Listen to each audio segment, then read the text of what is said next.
Welcome sa Future and History TV. Kung gusto mong malaman bakit mas malakas ang Japan ngayon kaysa dati, manatili ka dahil diretso tayong tatalakayin ang tatlong haligi ng kapangyarihan nila: ekonomiya, teknolohiya, at depensa na pinagsama sa disiplina, sistema, at tiwala ng buong mundo. Ang Japan ngayon ay hindi basta malakas. Pinagsabay nila ang tatlong pinakamahalagang pundasyon ng kapangyarihan ng isang bansa: ekonomiya, teknolohiya, at seguridad, habang pinananatili ang disiplina sa sistema at ang tiwala ng buong mundo sa kanila bilang matatag at maasahang partner.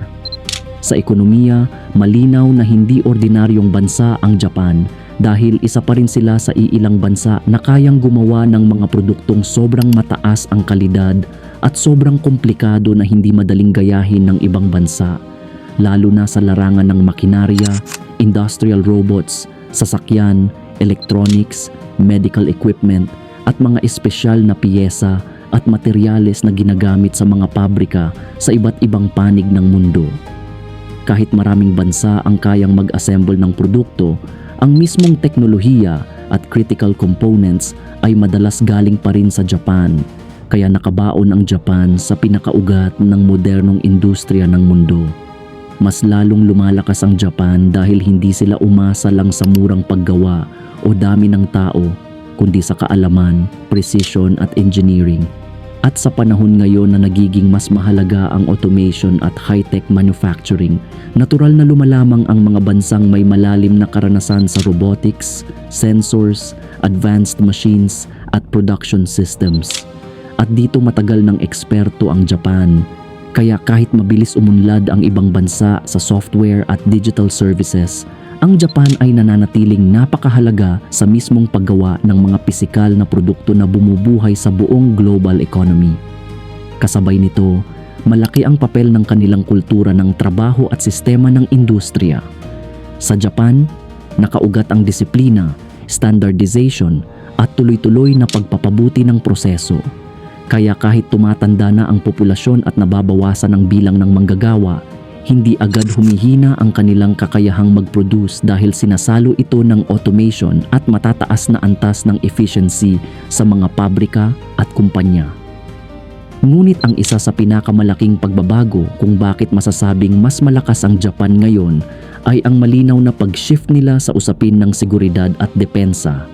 Matagal na panahon na limitado ang papel ng Japan sa militar, ngunit dahil sa lumalakas na presensya ng China sa rehiyon, sa patuloy na banta ng North Korea, at sa posibleng epekto ng anumang krisis sa Taiwan sa kanilang sariling kaligtasan at ekonomiya, napilitan ang Japan na baguhin ang kanilang pananaw at mag-invest ng mas malaki sa modernong depensa, mas advanced na kagamitan, mas pinahusay na kakayahan sa surveillance, missile defense at maritime security, at higit sa lahat sa kakayahang hindi lamang magdepensa kundi makapagpigil sa kalaban sa pamamagitan ng mas credible na deterrence.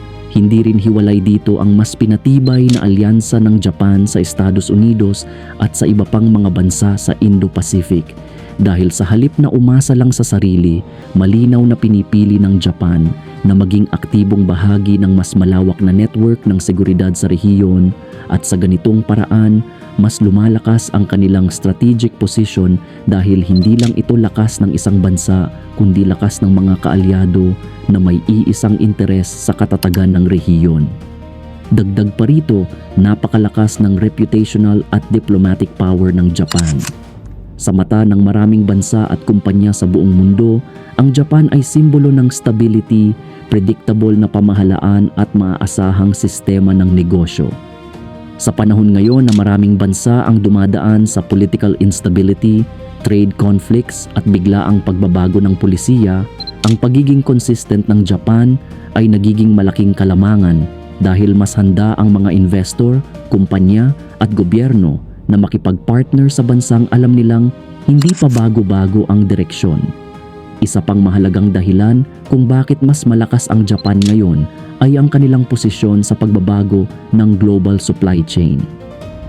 Pagkatapos ng pandemya at trade tension sa malalaking bansa, Maraming kumpanya at gobyerno ang naghahanap ng mas ligtas at diversified na production network. Sa ganitong konteksto, ang Japan ay nagiging natural na anchor ng high-value manufacturing at advanced technology supply chains, hindi bilang kapalit ng ibang bansa, kundi bilang mahalagang bahagi ng mas balanseng sistema ng produksyon sa buong mundo. Sa kabuuan, mas malakas ang Japan ngayon hindi dahil mas agresibo sila o mas maingay sa pandaigdigang eksena, kundi dahil tahimik nilang pinatatatag ang pundasyon ng kanilang kapangyarihan sa pamamagitan ng high-value na ekonomiya, teknolohiyang mahirap gayahin, sistemang nakatuon sa kalidad at efficiency, mas handang depensa at matibay na alyansa at tiwala mula sa ibang bansa. Sa isang mundo na papasok sa mas matinding kompetisyon sa teknolohiya, industriya at seguridad, ang ganitong klaseng tahimik ngunit matatag na lakas ang mas nagiging mahalaga kaysa sa simpleng pagpapakita lang ng puwersa.